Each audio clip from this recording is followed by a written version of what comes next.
본문 말씀에는 이제 예수님께서 십자가에 달려 돌아가시기 바로 전에 기록된 내용들입니다. 그래서 이 내용이 거의 이 사복음서에 다 기록이 되어 있습니다. 마태복음에 26장, 마가복음 14장, 누가복음 22장, 오늘 요한복음 13장에 기록이 되어 있어요. 이 내용들을 다 살펴보면 이 예수님께서 베드로에게 너 닭 울기 전에 3번 나를 부인할 거다. 닭이 안 울었어요. 닭이 그 다음 날 새벽에 울어요. 아직 안 울었어요. 이렇게 말씀하시는데 우리나 베드로나 사실 비슷한 것 같아요. 그 반응이 뭐라 그러냐면 예수님 저를 어떻게 보고 그런 말씀을 하십니까? 이런 느낌이에요. 말씀에는 저 죽는 데까지 따라갈 수 있습니다. 예수님 그런 말씀하지 마세요. 우리나라 말로 바꾸면 아니 예수님 사람을 어떻게 보고 그런 말씀을 하십니까? 지금 제가 3년을 따라다녔는데 저를 지금 아직 모르시네요. 이렇게 얘기를 해요. 그런데 그 사복음서의 그 내용을 쭉 살펴보면 나중에 진짜 이런 일이 일어나요. 진짜로 베드로가 예수님을 3번 부인합니다. 3번 부인하는 게 뭐냐면 예수님을 모른다고 딱 잡아 떼는 거예요. 무슨 청문회도 아니고 딱 잡아 떼는 거예요. 얼마나 딱 잡아 떼냐면 한 여종이 나와가지고 당신 저 예수와 함께 했지. 아니 처음에는 부드럽게 아니야 나 그런 적 없어. 여종이 다시 한번 강조해요. 맞잖아 당신 목소리 들어보니까 내가 알겠네. 아니라니까 왜 그래 사람. 날 뭘로 보고 너 그딴 소리를 하냐.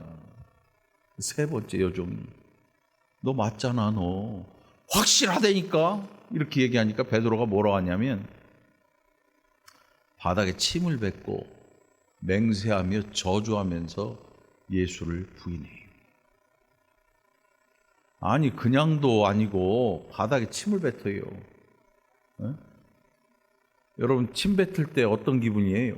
언제 침 뱉어요 우리나라 사람들? 뭐 더러운 걸 보거나 뭐 이상한 걸 보면 아유 퇴 하고 이렇게 하잖아요. 재수 없을 때. 베드로도 느낌이 비슷했을 것 같아요. 침을 뱉어요 땅에다. 부정하는 거죠. 저주하는 거예요. 그리고 맹세했다. 뭐 손가락 걸고 뭐 각서 쓰고 이런 건 아닌데 그만큼 비장한 목소리로 예수를 부인해요. 그렇게 3번을 부인합니다. 그리고 그때에 닭 소리가 들립니다. 닭은 역시 굽네 치킨이 맛있죠. 그래. 이 닭 소리를 들어요 새벽에. 그때 베드로의 머리를 스치고 지나간 게 뭐였냐면 예수님께서 너 새벽 닭 울기 전에 3번 나를 부인하리라 이 말씀이 생각나서 베드로가 밖에 나와서 대성통곡을 합니다. 대성통곡했다. 통곡했다. 이게 막 흐느끼거나 이런 게 아니고 엉엉 운 거죠. 엉엉 울어. 엉엉. 여러분 엉엉 울어봤어요? 부모님 떠나보낼 때 또 사랑하는 누군가를 떠나보낼 때 엉엉 울 수밖에 없지요. 아들 장가가는 건 눈물 몇 방울이면 끝나. 아들 딸 장가가는 건 그거는 통곡하는 게 아니에요. 대성통곡을 하고 특히나 장례식에 가면 고인을 화장장이나 또 땅에 이렇게 매장할 때 그때 사람들이 그 슬픔을 가누지 못하고 엉엉 대성통곡하는 걸 볼 수 있어요. 아마 베드로의 심정이 그랬을 것 같아요. 통곡했다고 기록하는 걸 보면 베드로의 마음이 여러분 뭐라 그래요? 억장이 무너진다 그럴까요? 왜 억장이 무너지겠어요? 예수님이 자신에게 해주셨던 일들, 사랑했던 일들, 또 예수님께서 베드로에게 너 닭 울기 전에 나를 3번 부인하게 될 거라는 이 말씀이 머릿속에 떠오르는데 실제로 자기가 그 일을 저질렀어요. 돌이킬 수도 없는 일. 그러니까 이 말씀을 듣고 이 말씀이 생각나서 억장이 무너지는 그 가슴을 부여잡고 대성통곡을 합니다. 통곡을 합니다. 돌이킬 수 없는 일이 벌어지고 만 거예요. 돌이킬 수 없는 일. 얼마나 힘들고 어렵겠습니까? 그런데 여러분, 우리가 가만히 보면 운다고 해결될 일이 아니에요. 이미 저질러서 엎어져 버린 물이잖아요. 엎질러진 물 여러분 다시 담을 수 있어요? 못 담아요. 우리가 사람을 대하고 우리가 사람을 사랑하는 방법은 뭐냐면, 얘는 이래서 이쁘고 저래서 이쁘고 이래서 좋고 저래서 좋고 조건들이 다 붙어요. 그런데 그 조건들이 하나씩 떨어져 나가면 얘는 이래서 싫고 저래서 싫고 뭐 이것 때문에 싫고 요거만 좋으면 좀 좋아할 텐데, 우리의 관심이나 우리의 사랑법이나 우리의 좋아하는 법들은 이런 조건들이 늘 붙어 있습니다. 우리 조건들이 다 붙어 있어요. 여러분, 저를 좋아하세요? 뭐 때문에? 뭐 키 때문에 좋아하는 건 아닌 것 같고, 키 때문이면 장로님일 것 같고, 박 장로님 때문에. 아니, 미안해요, 장로님. 키를 비하하는 건 아니에요. 저랑 똑같으니까 뭐. 아무튼 저를 좋아하는 이유가 여러분 있을 거예요. 그게 사라져 버리면 저를 좋아할 이유가 없어지는 거지. 이게 사람의 사랑법이에요. 사람이 사람을 누군가를 좋아하는 것, 누군가를 믿고 누군가를 이 굉장히 호감을 가지고 좋아하는 그런 이유를 보면 다 이유가 있어요. 다 이유가 있어. 그런데 그 이유가 사라져 버리면 사랑하지 않고 좋아하지 않고 이 호감을 갖지 않고 믿지 않아요. 다 깨져버리는 거죠. 그러나 예수님께서 우리를 사랑하시는 사랑법이 뭐냐? 예수님께서 우리를 향해서 기대치가 없어. 무슨 뜻인지 아시죠, 여러분? 기대치가 없는 사랑. 얘가 지금 플러스 10이냐, 0이냐, 마이너스 10이냐, 이것 때문에 우리를 사랑하신 거, 우리를 좋아하시는 게 아니고, 우리를 구원하신 게 아니고, 이런 기대치 자체가 없어, 예수님. 그냥 좋아하시는 거예요. 그냥 사랑하시는 거예요. 우리가 이런 사랑을 받고 사는 것, 이 베드로를 통해서 알 수가 있어요. 얼마나 사랑하는 제자입니까? 예수님께서 가장 사랑하시는 제자. 예수님의 품에 누워서 이렇게 음식을 먹으면서 예수님과 대화를 나눴던 그 제자. 우리가 알고 있잖아요. 너는 반석이라 천국의 열쇠를 내가 주겠다. 예수님에 대해서 주는 그리스도시요 살아계신 하나님의 아들이십니다라고 신앙 고백했던 그 제자. 누가 그 제자가 침을 뱉고 저주하면서 자기 스승을 나 모르는 사람이야 라고 그렇게 부인할 줄 누가 알겠냐고요. 아무도 알 수 없죠. 그런데 하나님이신 예수님께서 그 사실을 알고 계세요. 우리 같으면 어때요? 그럼 네가 나한테 어떻게 그럴 수가 있어? 그럼 그렇지. 그럴 것 같더라. 우린 이래요. 우리의 기대치는 항상 끝장이 막장이야. 아니면 다 뭉개버리고 다 깨져버리는 거지. 우리의 관계들은 이렇게 연결되어 있으니까 이 관계가 늘 유리그릇 같아. 여러분, 유리그릇 언제 깨집니까? 유리그릇 언제 깨져요? 네? 주인이 잘못하면 깨지는 거야. 유리 그릇이 가만히 있는데 툭 깨지나요? 내리다가 미끌려서 깨지고 설거지 하다가 부딪혀서 깨지고 주인이 잘못해서 깨지는 거잖아. 그러니까 우리들의 관계는 이게 늘 위험성이 도사리고 있어요. 그러니까 사람과의 관계를 이렇게 보면 그냥 이렇게 맞물린 게 아니고 여기에 또 있고 여러 관계들이 복잡하게 얽혀 있어요. 그런데 이 관계들이 한번 확 깨지면 어디선가 와작작 소리가 나면서 이게 갈라져요. 무너져 버려요. 그러면서 인간관계가 엉망진창이 돼버려요. 이럴 때가 언제냐? 언제 와장창 하느냐? 우리의 기대치가 충족되지 못했을 때, 이 상대방이 나에 대한 어떤 신뢰감을 그냥 와장창 깨버렸을 때, 어떤 분들은 돈 꿔줬는데 안 갚을 때, 어떤 분은 내가 참 진심을 다해서 사랑해 줬는데 그 마음을 몰라주고 오히려 나를 욕할 때, 이럴 때 여지없이 깨져버려. 이 관계가 소리가 굉장히 커요. 그리고 회복 불능의 상태에 들어가 버릴 수도 있어요. 그래서 여러분, 이제 우리가 신앙생활 할 때는 사람과 사람과의 관계를 하나님께서 다시 만들어 주세요. 어떻게 만들어 주신가 하면, 인간적인 유대 관계, 곧 내가 하나를 주면 또 상대방도 하나를 주고, 또 어떤 때는 2개를 주기도 하고, 그러면 나는 또 3개를 주기도 하고, 이렇게 해서 열심히, 인간관계는 노력이에요. 노력. 이 노력이 없으면 이 인간관계는 유지되지 못해요. 그런데 이제는 노력의 문제가 아니라 은혜의 문제로 하나님께서 우리의 이 일들을 바꿔주세요. 그게 성령으로 하나 되게 하십니다.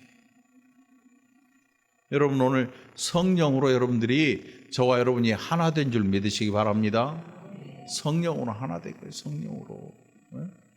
그래서 성령으로 하나 된 건 뭐냐 하면, 우리의 노력으로 인간관계를 붙들고 막 붙드는 게 아니에요. 이제는 어떤 일이 생기냐면, 우리의 인간관계를 내가 노력해서 얻고 관리하는 게 아니고 하나님께서 성령을 통해서 우리의 심령을 하나로 묶어두시는 거예요. 그리고 어떻게 이루어지느냐? 아니, 도대체 그런 관계가 어디 있습니까? 있어요. 예수님께서 우리의 마음에 주신 이 믿음이 그 일을 할 능력을 가지게 돼요. 성령으로 말미암아 하나 되게 하시는 거죠. 그러니까 우리가 서로를 믿는 게 아니고 우리의 믿음의 대상이 예수 그리스도에게 가 있을 때, 우리 모두가 다 예수에게 매달려 있을 때, 예수님에게 우리의 모든 관심이 집중되어 있을 때, 우리의 모든 관계는 그리스도를 통해서 연결이 되고 있는 거죠. 이게 인간관계가 새로워지는 거예요. 여기에는 부모 자식 간의 관계도 새로워져요. 여태껏은 나를 낳아주신 부모이기 때문에 사랑했는데, 이제는 함께 신앙생활하고 함께 예수 그리스도 안에 있는 이 믿음으로, 한 믿음으로 가진 형제와 자매의 이런 관계로 다시금 태어나는 거죠. 그래서 부모에 대한 새로운 시각을 가지게 돼요. 부모에 대해 어떻게 시각을 가집니까? 하나님 같은 존재로 부모님을 우리에게 보내주셨는데, 부모를 통해서 하나님의 존재가 얼마나 위대한지, 얼마나 큰 생명을 우리에게 나눠주셨는지, 이것을 알아가게 만들어주시는 관계로 발전하게 하십니다. 세상의 효자보다 예수 안에 있는 효자가 더 큰 효도를 할 가능성이 있게 만드시는 거죠. 그러니 자녀들을 위해서 효도받고 싶거든 자녀들을 위해서 기도하시기 바랍니다. 자녀들의 믿음을 위해서 기도하시기 바랍니다. 물론 효도받으려고 기도하는 건 아니죠. 자녀가 예수 안에 있기를 위해서 기도하시기 바랍니다. 그래서 우리 인간관계가 이제 달라집니다. 자, 예수님께서 34절에 보니까 새 계명을 말씀하세요. 새 계명이 뭐냐면 모든 율법을 다 아울러서 주시는 계명이, 이게 새 계명인데 뭐라고 하시는가 하면 서로 사랑해라. 뭐 아주 단순하고 별거 아닌 것 같잖아요. 그래서 우리는 서로 사랑한다는 이 의미를 어떻게 얘기하냐면, 내가 조금 불편해도 좀 참아주고, 아니면 한 개 더 주든지, 아니면 내가 자리를 양보해 주든지, 아니면 상대방이 어떤 일을 해서 내가 불편함에도 불구하고 그 불편함을 가지고 함께 간다든지, 뭐 이 정도로 서로 사랑하라고 얘기하는 거예요. 이걸 이렇게 이해를 해요. 우리가 이해할 때 너희가 서로 사랑해라 이렇게 말씀하는데, 이 사랑에 대한 이해를 그렇게 얘기해요. 그렇게 생각을 해요. 조금 참아주고 조금 불편한 거 그냥 가고, 이 정도. 그런데 예수 그리스도께서 우리에게 말씀하신 사랑은 뭐라고 하냐면, 서로 사랑해라. 내가 너희를 사랑한 것 같이 너희도 사랑해라. 여러분, 예수님께서 여러분들을 사랑하셔요. 우리도 예수님을 사랑하죠. 믿죠. 믿음에 대해서 구원자로 믿어요. 이게 중요한 거예요. 예수님이 우리를 어떻게 사랑하셨느냐, 이 내용이 중요한 거죠. 예수님께서 하나님 아버지께는 죽기까지 충성하셨어요. 그런데 우리를 향해서 사랑하실 때는 죽도록 사랑하셨어요. 죽음으로 사랑하셨어요. 목숨을 내주시고 그의 피로 우리의 죄값을 씻어버리셨어요. 돈 갚아주는 사람들은 꽤 있어요, 여러분. 부모가 자녀의 빚진 거 이렇게 돈을 해서, 사실 요즘은 그런 게 잘 안 보이는데 과거에는 소 팔면 큰 돈이잖아요. 소를 몇 년 키워서 이제 뭐 밭도 갈고 논도 갈고 해야 되는데 자식이 사고를 쳤네. 아버지가 소를 시장에 끌고 나가, 새벽에 우장에 가서 조용히 소 판 돈으로 자녀한테 건네줘요. 어디서 빚을 졌는지 뭘 했는지, 아무튼 그 큰 돈이지요. 그 당시 차 한 대 값이니까 그걸로 자녀한테 줘요. 큰 빚을 갚아준다. 이 소를 판다는 건, 농경사회에서 소를 판다는 건 말이에요, 어마어마한 거예요. 노동력을 갖다가 없애버리는 거거든요. 그만큼 큰 거예요. 그래서 예전에 소 팔아서 대학 보내고 소 팔아서 공부시킨 게, 이게 소에 대한 이야기가 아니고 얼마나 큰 경제적인 어려움이 있었는가를 단적으로 보여주는 이야기인 거예요. 우리는 요즘 소 팔면 젖소나 유구잖아, 비유구. 그게 아니야. 농경사회에서 소를 팔면 내가 소가 돼야 돼, 아버지가. 부모가 소가 돼서 밭에나 논에 가서 내가 소가 돼서 일을 해야 되는 거지. 소가 있으면 나 대신 소가 일을 하는데, 소가 없으니까 내가 소가 되는 거야. 그만큼 엄청난 일이었어요. 그런데 예수님께서 뭐 소를 팔아서 우리의 죄를 감싸준 게 아니고, 자신의 생명을 우리에게 주심으로 우리의 죄를 덮어버리고 씻어줬단 말이에요. 내가 너희를 사랑한 것 같이. 제자들은 아직 그 사실을 몰라요. 아직 십자가에 달리기 전이시여서 제자들은 예수님께서 그들을 어떻게 사랑하시는지 아직 그 방법을 알지 못해요. 나중에 알게 되죠. 오순절 성령이 강림하신 이후에 그들이 이 사실을 알게 돼요. 내가 너희를 사랑한 것 같이 너희도 서로 사랑하라. 너희가 서로 사랑하면 이로써 모든 사람이 너희가 내 제자인 줄 알리라. 이 말씀을 착각하면요, 오해하면 어떤 일이 생기냐면, 제자인 걸 알리기 위해서 사람을 사랑하는 거예요. 누군가를 사랑하는 거예요. 그러니까 어떤 때는 위장일 수도 있어요. 잘 생각해 보세요, 여러분. 이게 얼마나 차이가 많은지. 우리가 조건 없는 그리스도의 사랑을 닮아서 누군가를 사랑하면 그 사랑하는 것 때문에 예수님의 제자로 세상이 봐요. 아, 제 예수님의 제자네.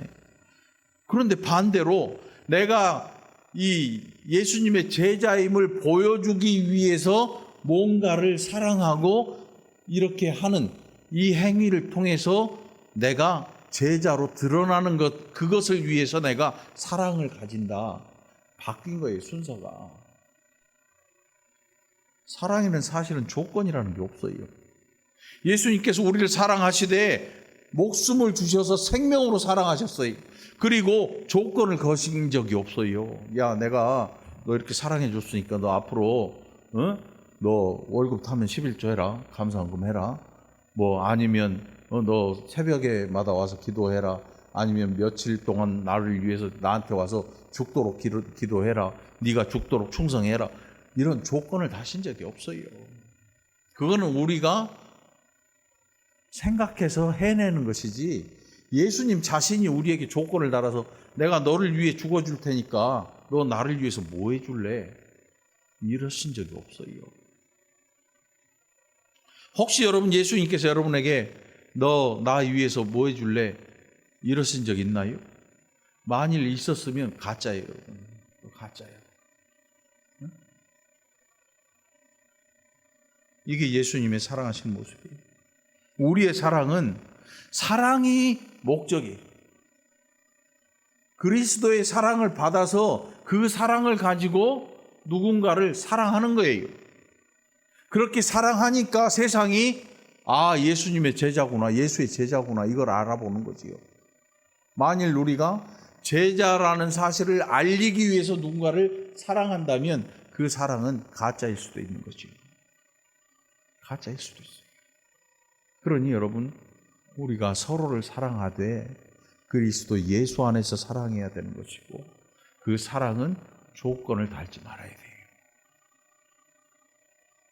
여러분, 누군가를 용서한다는 일은 쉬운 일이 아닙니다. 우리는 쉽게 그냥 용서해버려, 잊어버려 이렇게 하잖아요. 그런데 여러분, 용서하지 못할 사람 한번 겪어봐요. 미쳐버려요. 미쳐버려. 용서를 하려는데 용서가 안 되는 거야. 미쳐버려. 너 왜 나한테 이런 일을 했냐. 이게 속에서 맺히니까 사람들이 병이 들고 어려움이 생기고 별게 다 걸리는 거지.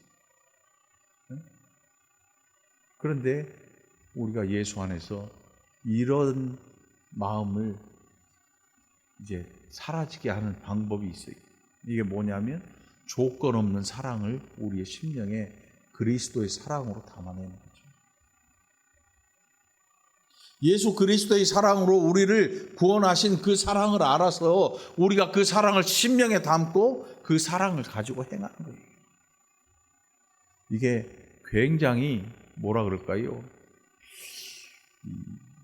좀 이상형이다. 이상형의 사랑이다. 뭐 이렇게 얘기할 수도 있겠지만 실상 우리가 가져야 되는 사랑은 바로 이런 거예요. 조건을 갖지 않는 사랑. 예수님께서 베드로를 사랑하시되 조건을 붙이지 않으셨어요. 나는 네가 배신 안 해서 너무 좋아. 나는 네가 나를 부인하지 않아서 너무 좋아. 나는 그것 때문에 너를 사랑해. 이게 아니고 너는 나를 3번 부인할 거야. 그래도 나는 너를 사랑해. 그래도 나는 너를 구원할 거야. 우리하고 다른 사랑법이에요. 하다못해 자식을 사랑해도 큰 놈 다르고 작은 놈 다르고 막내 다르고 사랑하는 무게가 다 달라요. 왜냐하면 이놈은 공부 잘해서 이쁘고 저놈은 좋은 직장 때문에 이쁘고 어떤 놈은 내가 원하는 걸 들어줘서 이쁘고 뭐 조건들이 다 있어서 사랑하는 무게가 달라져요. 사랑하는 무게가 달라져요. 아들이 뭔지 우리 엄마는 아들인 저를 엄청 사랑하셨어요. 뭐 누나들이나 동생이 들으면 섭할지 몰라도 사랑했어요. 왜? 아들이어서 사랑한 게 아니고 나를 사랑한 것 같아. 근데 딸들보다 더 사랑하긴 했어. 본인들은 아니라 그러는데 내가 느낄 때는 그런 것 같아. 아무도 없을 때 꽃감 준 건 나밖에 없었거든요. 꽃감에 어렸을 때 갑오징어 싹 꺼내가지고 연탄불에 구워주고, 인제서 하는 얘기인데 많이 먹었어. 사랑. 이게 사람의 사랑이고, 부모의 사랑도 어딘가에 더 집중이 돼요. 여러분, 한 권사님한테 집사람하고 저 김주영 권사 둘이 가봤자 별 볼일 없어. 아들이 차 타고 등장하는 순간 얼굴 막 달라졌어요. 응? 건금장 권사님 웃지 마. 똑같아. 응? 거기 앉아가지고 웃지 마. 똑같다니까. 기혼 형제 오면 얼굴들이 달라져. 응? 뭐 자식들이 멀리 있다가 또 보지 못하다가 가까이 오면, 그래서 명절 때 여러분들 보면 얼굴들이 다 펴져. 못 오면 우울해져. 응? 그러니까 부모도 이런 것들이 다 있는 거예요. 그런데 그리스도의 사랑 법을 우리가 닮아가야 되는데, 이걸 그리스도인의 사랑법, 이게 달라져야 되죠. 예수님의 사랑법은 우리의 연약함을 알고 사랑하시는 거예요.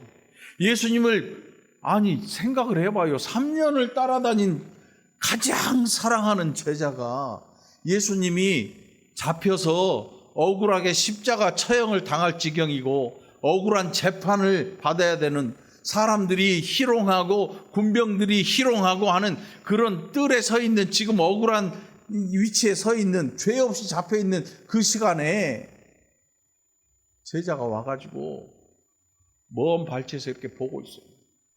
저기 서 있는 거 보고 있어요. 그런데 누군가 너도 예수와 한 패지라고 할 때 침을 뱉고 저주하면서 부인할 때, 나 저 사람 몰라. 이렇게 부인할 때 여러분 한번 생각을 해봐요. 우리 같으면 아마 억장이 무너져 내릴 거야. 아유, 내가 저런 걸 제자라고. 지금 같이 와서 죄 없다고 좀 옆에서 좀 거들어줘도 괜찮은 판에. 제가 우리 동기 목사님한테 한 번 실망한 적이 있어요. 사택이 여기 있을 때요. 사택이 여기인데, 진주에 사는 목사님인데 여기서 하룻밤 묵어갔어. 나그네처럼 사택에서. 그때 술 취한 사람이 들어왔어. 문 열어놔가지고. 술 취한 사람 보고 내가 나가라고 하는데 안 나가. 그래가지고 와서 안 나가고 계속 막 사람을 힘들게 하는 거예요. 그래서 경찰을까지 불렀어. 근데 한 가지 기가 막힌 건 뭐냐면, 내 동기 목사님이 옆에서 팔짱 끼고 남의 불궁에 가서 구경하고 아무 말도 안 하고 눈만 까먹까먹하게 구경하고 있더라고. 나중에 그 사람 간대로 얼마나 성질이 나든지 서운하잖아. 아니, 한번 좀 거들어 주기라도 하지. 근데 안 거들었으니까 싸움이 안 났지. 그러긴 한데 그래도 속상하더라고. 그래가지고 차 태우고 저 계산도 어디 갔는데 그 사람 내려주고 기다리다가 보온고차 뒤에를 또 전봇대를 박았네. 그러니까 더 성질 나잖아. 이게 우리의 사랑법이야. 뭔가 이 사람이 나한테 좋은 일을 좀 많이 있게 해주면 듬뿍 사랑하고, 그렇지 않으면 사랑의 크기가 점점 쪼그라들고 나중에는 에이라 모르겠다고 깨버리는 게, 이게 우리들의 사랑법인 거예요. 이 사랑에는 한계가 있어요. 이 사랑에는 언젠가 끝장이 나, 이 사랑은. 그런데 예수님의 사랑은 너 나를 3번 부인하리라. 다 굴기 전에. 그리고 베드로가 실제로 그 현장에 있습니다. 다구는 소리를 듣더니 나가서 대성통곡을 해요. 여러분, 통곡하면 어때요? 엉엉 울면. 장례식 때 부모님 장례식에서 막 눈물 펑펑 흘리고 얼마나 서럽게 우는데 울고 나면 속이 좀 후련해져요. 맞아요, 틀려요. 울고 나면 속이 좀 후련해지는데 부모님이 다시 살아나진 않아. 그리고 그 슬펐던 일이 다시 회복되거나 뒤집어지지는 않아. 계속 그 일이 유지가 돼. 시간이 지남에 따라서 머릿속에서 이게 점점 감해지는 거지. 슬픔의 크기가. 그리고 가슴 저 깊은 곳에 조용히 한켠에 묻혀지게 돼. 갑자기 이게 가끔 튀어 올라오긴 하지만. 베드로가 엉엉 울고 통곡했다 그래서 예수님을 부인했던 이 엄청난 사건이 사라지느냐? 안 사라져요. 왜? 우리는 시간을 되돌릴 수는 없잖아요. 우리가 한번 엎질러진 물은, 엎어버린 물은 되담을 수가 없어요. 그냥 가야 돼요. 놀랍게도 예수님은 이걸 아셔요. 우리가 연약한 피조된 존재라는 사실을 아셔요. 그래서 그것 때문에 베드로야 너 왜 나를 3번 정죄했느냐라고, 이 3번 부인했냐라고 정죄하지 않으면서. 우리는 정죄하잖아요. 너 왜 그런 짓을 해가지고 나 사람을 힘들게 하냐고 멱살을 잡거나 휘자덕을 날리거나 주먹을 날리든지 발길질을 하든지 욕설을 하든지 별짓을 다 하는데 예수님은 그게 없어요. 왜 그럴까요? 우리의 연약함을 아시고 우리에 대해 기대치를 가지고 계시지 않아요. 우리는 기대치를 가집니다. 그래서 누군가 다툴 때 어떤 얘기예요? 아니 당신이 그래가지고도 무슨 교회에 중직자냐 뭐 이런 얘기를 해요. 그런 얘기 들으면 그 말이 맞긴 맞는데 성질이 나요. 그 말이 맞긴 맞아. 맞는 말인데 성질이 나. 그러는 너는 하면서 같이 해야 되는 거죠. 똑같은 거지. 그런데 예수님이 그게 없어. 우리를 사랑하시는데 우리에 대한 기대치를 가지고 사랑하는 게 아니야. 크게 얘를 사랑하면 나중에 교회에 큰 일꾼이 돼가지고 나한테 영광을 돌리겠지? 아니에요. 그런 적이 없어요. 기대치 없어요. 우리를 사랑하시는데 조건 없이 우리를 위해서 자신의 생명을 주셨어요. 그 피로 우리를 안아버리셨지요. 그러니 우리의 사랑도 이제 그 사랑을 닮아가야 되는데 그게 사실 쉬운 일이 아니야. 쉬운 일이 아니야. 그래서 울어야 돼요. 때로는 울기도 해요. 때로는 무릎도 꿇어야 돼요. 때로는 머리도 쥐어뜯을 수 있어야 돼요. 왜? 그걸 참아내야 되니까. 때로는 은혜를 갈구하지 않고는 되지를 않아. 그래서 사람의 힘으로는 이걸 감당하기가 죽기보다 어려워. 그래서 우리 안에 성령이 거하셔요. 거룩하신 성령께서 우리 안에 거하셔서 우리를 거듭나게 하시는 거예요. 여러분, 거듭난다는 게 뭔지 아십니까? 우리의 모든 인격이 새로워지는 거예요. 여태껏 예수 믿는 일 때문에 조금 참고 조금 견디고 이런 걸로 내가 예수의 제자인 것 같은 그런 사랑을 행하려고 했다면 이제는 거듭난 사람이 되어야 돼요. 그 거듭남이 어떻게 되느냐? 성령께서 우리 안에서 우리의 인격을 새롭게 만들어 가시는데 우리는 다른 거 할 거 없어요. 순종해야 되는 거예요. 성령께 순종하는 거예요. 여러분, 그래서 여러분들을 속상하게 했던 일들, 그것이 여러분의 신앙을, 사랑을 흔들지 못하도록 거듭남의 놀라운 모습을 가지고 살아가게 되기를 바랍니다. 이렇게 거듭남의 모습을 가지고 살아갈 때 저와 여러분이 그리스도의 사랑을 깨 알아가는 거지요. 그 사랑을 100% 닮아갈 수는 없어요.